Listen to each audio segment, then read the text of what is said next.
Kecelakaan kerja yang menelan korban terjadi di dua daerah di kota. Seorang karyawan tewas di dalam mesin penggilingan pakan ternak di Subang, Jawa Barat. Sementara itu kecelakaan kerja dialami seorang pekerja di pabrik smelter di Bantaeng, Sulawesi Selatan. Imbas terjadinya kembali kecelakaan kerja pada proyek infrastruktur, pemerintah menunda sementara seluruh proyek pekerjaan tol layang atau elevated dan LRT. Halo Sobat Podcast, balik lagi sama aku Esti, aku Felita, aku Cica. Nah di sini kita bertiga mau ngebahas sesuatu yang penting, tapi sering banget nih disepelein sama banyak orang. Di sini kita mau ngebahas tentang keselamatan dan kesehatan kerja atau biasa kita sebut K3. Nah mungkin dari teman-teman udah tahu ya K3 itu apa. Ini betul banget, di sini kita bakal ngomongin tentang orang loh, meskipun mungkin dari kita banyak yang belum kerja di pabrik atau industri ya. Tapi kalian tahu gak sih di setiap hari itu bahkan ribuan orang yang bekerja di tempat yang berisiko tinggi kayak proyek bangunan, tambang, bahkan sampai smelter loh. Sayangnya di beberapa tempat kerja itu ada yang masih kurang ngasih tentang keselamatan kerjanya gitu loh, ngasih perlindungan keselamatan kerjanya. Contohnya ada beberapa baru-baru ini kasus yang terjadi, yaitu kasus di PT IMIP Morowali di akhir tahun Desember 2023 kemarin loh.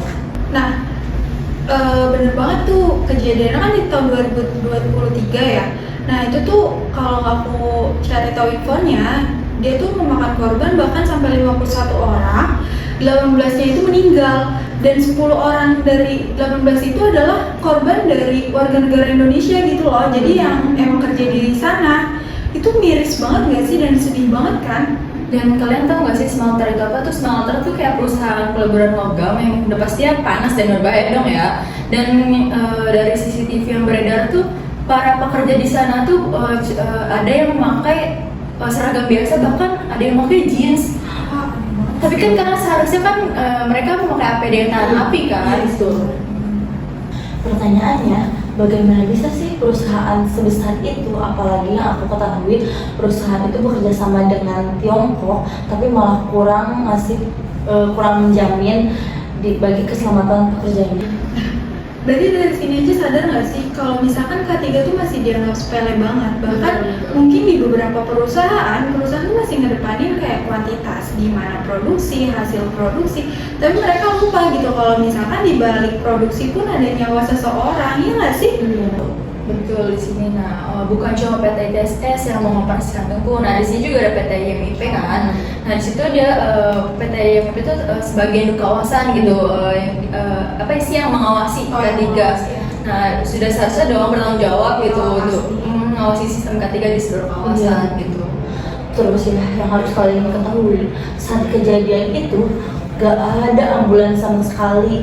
Terus kurangnya pertolongan pertama. Terus dan lebih parahnya lagi tuh, korbannya itu diangkut menggunakan truk biasa guys. Iya, Parah sih. Kebayang lah kalau misalkan salah satunya tuh korban itu kerabat kita, keluarga kita. Marah banget gak sih kalau diperlakuin kayak gitu? Kasihan banget. Padahal ya harusnya bisa lebih baik gak sih? Betul.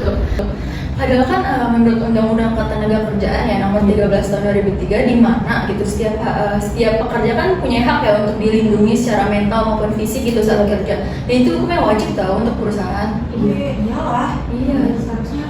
Terus katanya juga PT IMIP sendiri tuh udah ngasih santunan bagi keluarga korban yang ditinggalkan tuh sebesar 600 juta. Dan katanya juga sih udah bekerja sama dengan BPJS gitu. Gitu ya. Uang santunan emang bisa balikin nyawa? Enggak lah, maksudnya ya uang santunan juga nggak bisa nyelesain masalah, apalagi ini berkaitannya dengan nyawa seseorang. Betul. Itu kacau sih. Nah, ini kan masalah ini tuh lebih besar kan dari satu insiden, karena di sini kita ngebahas soal K3 di Indonesia yang masih lemah gitu. Karena kadang tuh K3 cuma formalitas aja, kayak ada tulisannya tapi praktiknya nggak ada, alias nihil kan. Tapi kadang tuh kayak pekerjanya sendiri loh yang kayak dia tuh ngerasa ribet lah, gak nyaman lah pakai APD tuh. Namun itu tuh jadi PR bagi perusahaannya sendiri untuk kayak di awal tuh ngasih edukasi mengenai keselamatan kerja kan. Terus harusnya menyediakan alat-alat yang lebih layak dan aman. Nah jadi sebenarnya kalau misal kita tangkap tuh ya, karena K3 ini masih dianggap remeh atau sepele banget, jadi apa sih sebenarnya yang harus kita pelajari gitu? Apa sih yang harusnya kita cari tahu dari K3 ini gitu? Karena kan pengusaha juga harus sadar kan ya kan keselamatan ini kan keselamatan ini benar jangka panjang gitu kan.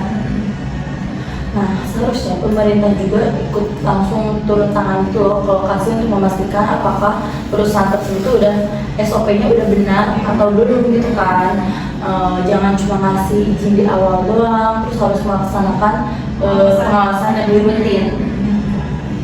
Nah kalau misal dari segi para pekerjanya mungkin kita lebih aware ya, sama mungkin ada kerabat atau saudara kita yang emang kerja tuh di tempat-tempat yang beresiko tinggi kayak tadi smelter, itu pasti berat banget kan, dan banyak banget resiko yang akan dihadapi di depan gitu. Kita mungkin akan lebih sering nanya atau kayak gimana kerjaan kamu, kayak kalau misal di sana tuh pakai APD yang lengkap atau enggak, menyediakan atau enggak, kayak gitu penting banget sih menurut aku. Kan karena kerja keras juga kan tujuan mulia kan, tapi kan pulang dengan selamat kan lebih utama kan, tujuan utama gitu. Oke teman-teman, kita masuk ke sesi terakhir, yaitu aku mau mereview sedikit tentang apa aja yang udah kita bahas di beberapa menit sebelumnya. Dan sebenarnya ya, kalau kita pikir-pikir lagi, kejadian kayak gini tuh bukan cuma soal kecelakaan kerja biasa. Ini tuh udah masuk ke isu yang lebih dalam, yaitu isu kemanusiaan. Di balik seragam kerja, di balik helm dan sepatu safety yang bahkan kadang nggak disediain nih, ada manusia yang punya anak dan lagi nunggu di rumah dengan harapan yang besar bagi seseorang. Tapi sayangnya masih banyak perusahaan yang melihat pekerja ini cuma sebagai alat produksi. Padahal yang mereka kerjain itu kan bahaya banget kan. Kayak yang PT sebelumnya itu dia berinteraksi sama bahan panas, bahan kimia, dan juga alat berat. Tetapi perlindungannya minim banget. Dan lebih mirisnya lagi, dari kita yang awalnya atau akhirnya cuma bisa bilang, ya udahlah, udah kejadian. Padahal ini harusnya jadi momen refleksi. Kayak kenapa sih ini bisa sampai kejadian? Siapa yang harusnya tanggung jawab? Dan kenapa sistemnya nggak berjalan sebagaimana mestinya? Karena gini, kalau K3 dianggap sepele, kalau nyawa pekerja cuma dianggap sebagai data statistik, ya jangan heran gitu. Kalau kasus kayak gini tuh akan terus berulang dan kita juga jadi nggak bisa gitu nunggu demi tragedi atau tragedi buat sadar gitu betapa sih pentingnya keselamatan kerja ini. Dan aku rasa bukan cuma pemerintah atau pengusaha, tetapi juga kita semua sebagai masyarakat yang harus peduli. Makanya buat perusahaan jangan cuma patuh aturan karena takut kena sanksi, tapi jadikan K3 ini sebagai budaya di perusahaannya gitu. Karena keselamatan kerja itu sebagai investasi dan jangan dianggap sebagai pengeluaran, tetapi dianggap sebagai bentuk penghargaan terhadap karyawan. Dan buat pemerintah, pengawasannya itu jangan cuma di atas kertas, tetapi coba deh turun langsung biar tahu gimana sih situasi dan kondisinya, jadi bisa lebih tegas. Oke deh, segitu aja dulu episode kita kali ini. Semoga bisa nambah kesadaran kita tentang pentingnya keselamatan dan kesehatan kerja. Sampai bertemu di episode selanjutnya. Tetap sehat, tetap waspada, Dan jangan pernah anggap remeh tentang keselamatan kerja. Dadah!